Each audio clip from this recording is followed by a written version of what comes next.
Next, moving forward, we have Marla Fernandez. Marla's been with us. I don't even think she even missed a day either. She's always bringing different perspective to the class, different ideas, and she's always joyful and always smiling and bubbly. So we're excited. And her topic tonight, this evening, is freedom. And Marla, the floor is yours.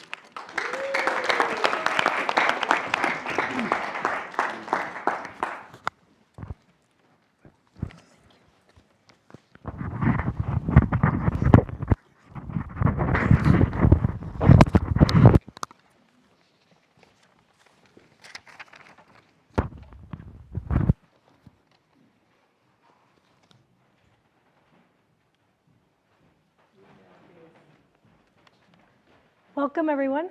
Well, ladies and gentlemen and esteemed guests, I want to start with a quote from our founding father, Benjamin Franklin. If you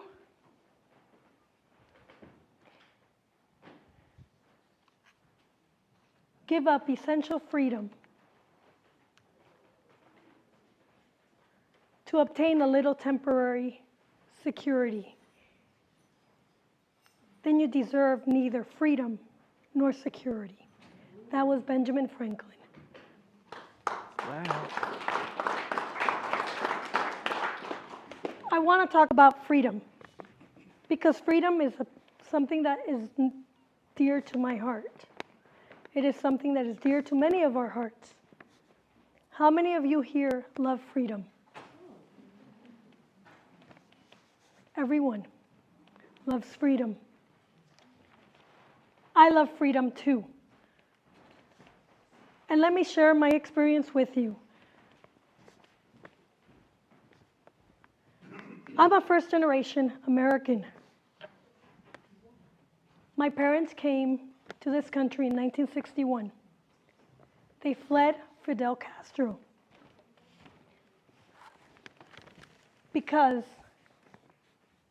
they lost freedom. They never expected to come to this country and stay in this country permanently.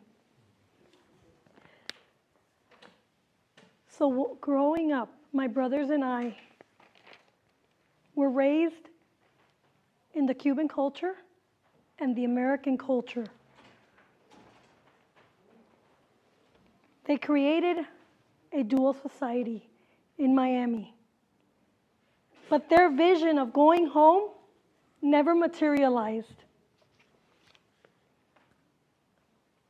Now let me tell you what freedom means. Raise your hand if you want to share your definition of freedom. Alu? My definition of freedom is are free to say what you want to say. You are free. Anybody else? A quotation from the Bible: "You shall know the truth, and the truth shall set you free." Anyone else?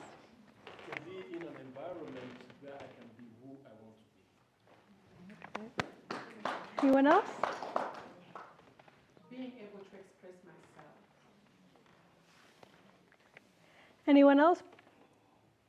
I felt the sense of freedom when I cut my relaxer off and I transitioned to locks because it wasn't socially acceptable 15 years ago. So when I cut it off, it gave me a sense of liberation. It gave me a sense of freedom.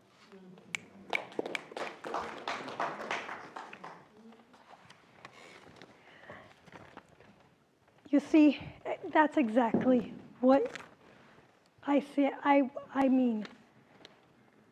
You all know what freedom means. You are all here in this country for freedom.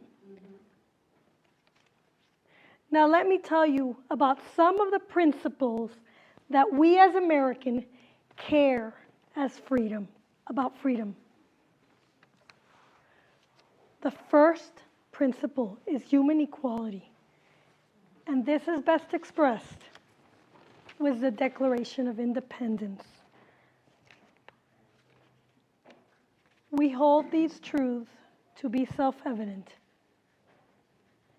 that all men are created equal,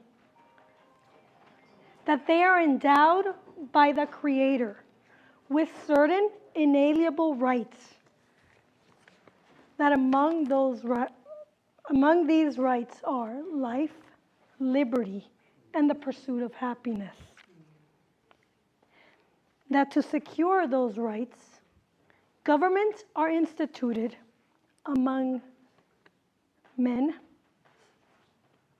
from the consent of the governed. Those are a very powerful quotation. That's a very powerful vision for this country. We have a right in this country to be treated the same based on what we do. We have equal opportunity. And the purpose of government is to secure those rights, those natural rights, the ones you were born with. The government does not give you rights in this country. Government is supposed to protect your rights, those rights of life, liberty, and the pursuit of happiness and property. Those are the rights you have. You have the right to have your own opinion. You have the right to choose your own destination. And government must protect that. With these rights comes self-regulation. What does that mean? Without self-regulation, we can hurt people. And we will need to be governed by a dictator. And nobody wants that. The fourth principle is government has limited powers. And right now, government is acting with unlimited powers because us Americans have been asleep at the wheel and we're not self-asserting our rights. In a self-regulated society such as ours, the closest person, the best person to solve the problem is the individual. That is you. For example, I'm a homeschool mom. My problem is my child. I have a natural right in this country to raise and train my child. This is an absolute right, and the government has no right to tell me how to raise my kids. Government cannot interfere and control my right to raise my kids. The fifth principle. Our form of government is a constitutional republic. What does that mean? It means that we, all of us, individually consent to the Constitution. So you better read the Constitution, know what you're consenting to. We're consenting to laws in here. So the next point is, and this point took me 30 years to understand. We have a rule of law. The rule of law guides our elected officials. It keeps them in check so that they don't interfere with your rights, your individual rights. Lastly, we have equal protection. What does that mean? It means that our elected officials must protect each one of us, each one of our individual rights when they make law. But they aren't doing that right now. They're not even listening to us. So this is what I want to leave you with. Let us not take freedom for granted. It's a precious gift. And it requires you to watch and work for it, or it will be gone like the freedom of my parents' country. Today, I urge each one of you to take action, to speak up, to testify at your local school boards, to testify at the city council, to advocate for policies that protect your individual rights, and stand against government oppression in all forms. Love individual rights.